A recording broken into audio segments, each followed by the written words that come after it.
السلام علیکم ورحمۃ اللہ وبرکاتہ۔ الحمد للہ رب العالمین والصلاة والسلام علی اشرف الانبیاء والمرسلین نبینا محمد صلی اللہ علیہ وسلم۔ محترم سامعین و ناظرین کرام اور اسلامی بھائیوں، آج انشاءاللہ ہم آپ کو اس ویڈیو کے اندر بتلائیں گے مالدار مسلمان پر زکوٰۃ واجب ہے۔ برادران اسلام، زکوٰۃ دین اسلام کا ایک اہم ترین رکن ہے۔ یہ نماز کا قرین ہے۔ اللہ جل جلالہ نے بیشتر مقامات پر نماز کے ساتھ ساتھ زکوٰۃ کو بھی ذکر فرمایا ہے۔ زکوٰۃ دین اسلام کا واضح شعار ہے۔ یہ قرآن اور احادیث اور اجماع امت سے ثابت ہے۔ اللہ تبارک و تعالی نے قرآن مجید کے اندر ارشاد فرمایا، وَأَقِيمُوا الصَّلَاةَ وَآتُوا الزَّكَاةَ، تم نماز قائم کرو اور زکوٰۃ ادا کرو۔ ایک حدیث کے اندر آتا ہے، وَعَنْ أَبِي أَيُّوبَ الْأَنصَارِيِّ رضی اللہ تعالی عنہ أن رجلا قال يا رسول الله صلى الله عليه وسلم أخبرني بعمل يدخلني الجنة، فقال النبي صلى الله عليه وسلم تعبد الله ولا تشرك به شيئا وتقيم الصلاة وتؤتي الزكاة وتصل الرحم۔ سیدنا ابو ایوب انصاری رضی اللہ تعالیٰ عنہ سے روایت ہے، وہ بیان کرتے ہیں کہ ایک آدمی نے نبی کریم صلی اللہ علیہ وسلم سے عرض کیا، مجھے کوئی ایسا عمل بتلائیے جو مجھے جنت میں داخل کر دے۔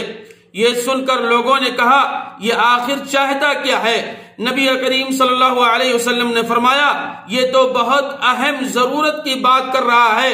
نبی کریم صلی اللہ علیہ وسلم نے فرمایا، اللہ کی عبادت کر لو اور کسی کو اس کو شریک نہ بناؤ، یعنی اللہ رب العالمین کے ساتھ کسی کو شریک مت بناؤ۔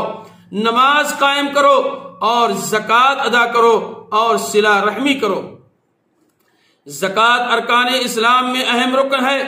ہر سال ہر صاحب نصاب کے مال میں زکوٰۃ واجب ہے، جس کا منکر کافر ہے۔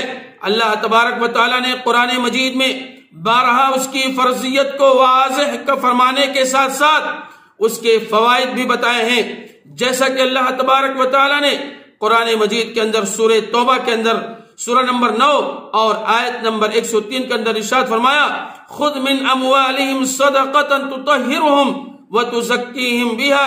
اے محمد صلی اللہ علیہ وسلم، آپ ان کے مالوں سے صدقہ وصول کریں جس کے ذریعے سے آپ انہیں انہیں گناہوں سے پاک کر دیں اور ان کے اجر و مال میں اضافہ کریں۔ حضرت جریر بن عبداللہ بیان کرتے ہیں کہ اللہ کے نبی صلی اللہ علیہ وسلم نے فرمایا، میں نے ان امور پر نبی کریم صلی اللہ علیہ وسلم کی بیعت کی کہ میں نماز قائم کروں گا، زکوٰۃ ادا کروں گا اور ہر مسلمان کی خیر خواہی کروں گا۔ اسی طریقے سے نبی کریم صلی اللہ علیہ وسلم نے ایک دیہاتی کو دخول جنت کے لیے ارکان اسلام کی پابندی بتائی تو اس نے کہا، اللہ کی قسم میں اس سے نہ زیادہ کروں گا اور نہ میں اس سے کم کروں گا۔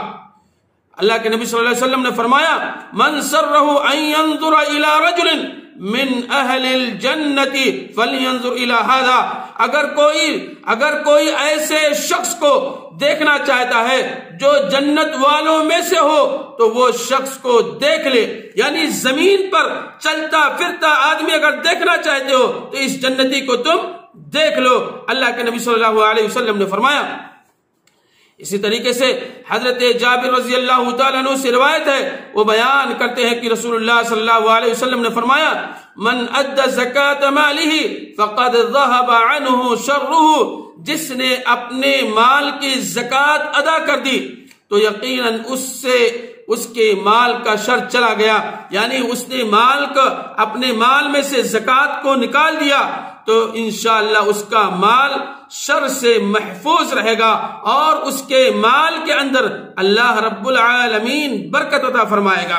اسی طریقے سے نبی کریم صلی اللہ علیہ وسلم نے اسلام کی تشریح کرتے ہوئے فرمایا الاسلام ان تعبد اللہ ولا تشرک به شیئا وتقیم الصلاة وتؤتی الزکاة المفروضہ وتصوم رمضان.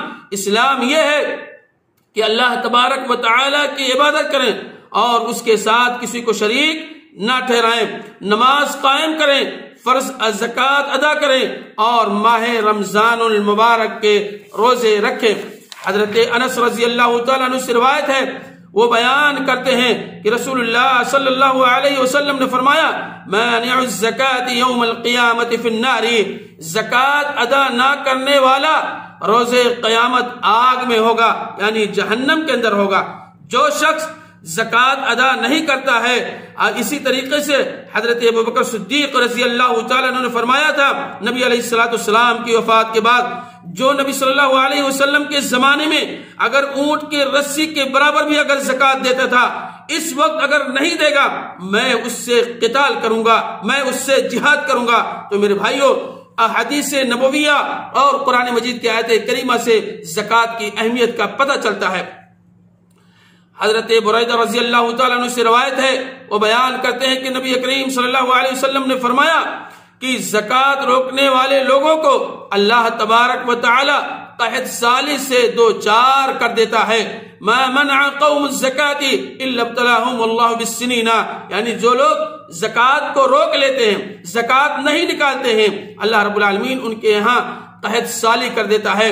اسی طریقے سے حدیث کے اندر آتا ہے نبی کریم صلی اللہ علیہ وسلم نے فرمایا جسے اللہ تبارک و تعالی نے مال عطا کیا ہے لیکن اس نے زکوٰۃ ادا نہ کی تو قیامت کے دن اس کا مال زہریلے گنجے سانپ کی شکل اختیار کرے گا، جس کی آنکھوں پر دو سیاہ نقطے ہوں گے اور اس کے گلے کا ہار ہوگا اور اس کے دونوں جبڑوں کو کھائے گا اور کہے گا میں تیرا مال ہوں، انا کنزک انا مالک، میں تیرا مال ہوں، میں تیرا خزانہ ہوں. جس مال کو حاصل کرنے کے لیے انسان اس دنیا میں محنتیں کرتا ہے، قد و کاوش کرتا ہے اور جمع کر کے رکھتا ہے، زکوٰۃ اگر نہیں دیتا ہے، کل قیامت کے دن یہی مال سانپ کی شکل میں، گنجے کی شکل میں تمہارے گلے میں لپیٹ کر کے اور تمہارے جبڑے کو کھائے گا جو لوگ زکوٰۃ نہیں دیتے ہیں، اور کہے گا میں تیرا مال ہوں، میں تیرا خزانہ ہوں. تو میرے بھائیوں، اگر صاحب نصاب کو پہنچ گیا ہے زکوٰۃ، یعنی چاہے سونا ہو، چاندی ہو، تجارت کا ہو اور چوپائے ہو، جو بھی چیزیں ہیں، تو اس کے اندر زکوٰۃ ادا کرنا چاہیے، نکالنا چاہیے. اللہ رب العالمین سے دعا ہے الہ العالمین ہم تمام مسلمان بھائیوں کو اپنے نبی صلی اللہ علیہ وسلم کی سنت کے مطابق عمل کرنے کی توفیق عطا فرما. آمین یا رب العالمین. السلام علیکم ورحمۃ اللہ وبرکاتہ.